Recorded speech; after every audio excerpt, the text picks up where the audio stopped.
ಕೊಲ್ಲೂರು ಮೂಕಾಂಬಿಕಾ ದರ್ಶನ ಪಡೆದ ಅನಂತ್ ಅಂಬಾನಿ. ಎಲ್ಲರಿಗೂ ಗಿರ್ಮಿ ಕನ್ನಡ TV ಯೂಟ್ಯೂಬ್ ಚಾನಲ್ಗೆ ಸ್ವಾಗತ ಸುಸ್ವಾಗತ ಅಂತ ಹೇಳ್ತಾ ಬಿಡಿ ಶುರು ಮಾಡೋಕ್ಕಿಂತ ಮೊದಲು ಯಾರೆಲ್ಲ ನಮ್ಮ ಯೂಟ್ಯೂಬ್ ಚಾನಲ್ ಮೊದಲು ನೋಡ್ತಿದ್ರಿ ಅವರೆಲ್ಲ ಸಬ್ಸ್ಕ್ರೈಬ್ ಮಾಡ್ಕೊಳ್ಳಿ, ಮತ್ತಲ್ಲೇ ಪಕ್ಕದಲ್ಲಿರೋ ಬೆಲ್ಲೈಕನ್ ಪ್ರೆಸ್ ಮಾಡಿ.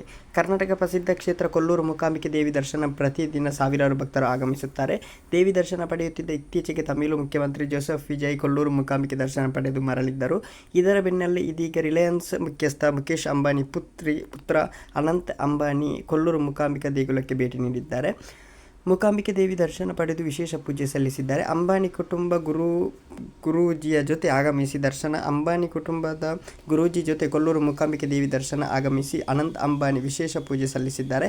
ಮೂಕಾಂಬಿಕಾ ಸನ್ನಿಧಾನದಲ್ಲಿ ಪೂಜೆ ಕೈಗೊಂಡಿದ್ದ ದೇಗುಲಕ್ಕೆ ಆಗಮಿಸಿದ ಅನಂತ್ ಅಂಬಾನಿಗೆ ದೇವಾಲಯದ ವತಿಯಿಂದ ಗೌರವಾರ್ಪಣೆ ಮಾಡಲಾಯಿತು ಅಂತಲೇ ಹೇಳಬಹುದು. ಜೂನ್ 13ರಂದು ಅನಂತ್ ಅಂಬಾನಿ ಕೊಲ್ಲೂರು ಮೂಕಾಂಬಿಕೆ ದರ್ಶನ ದಿನಾಂಕ ನಿಗದಿಯಾಗಿತ್ತು. ಆದರೆ ಮುಂಬೈನಲ್ಲಿ ಭಾರೀ ಮಳೆ ಕಾರಣದಿಂದ ಪ್ರವಾಸ ಮುಂದೂಡಲಾಗಿತ್ತು. ನಿನ್ನೆ ಸಂಜೆ ವೇಳೆಗೆ ಮೂಕಾಂಬಿಕೆ ತಲುಪಿದ ಅನಂತ್ ಅಂಬಾನಿ ದೇವಿ ದರ್ಶನ ಪಡೆದಿದ್ದಾರೆ. ಓಕೆ ಗೈಸ್, ಮುಂದೆ ಸಿಗೋಣ. Thank you.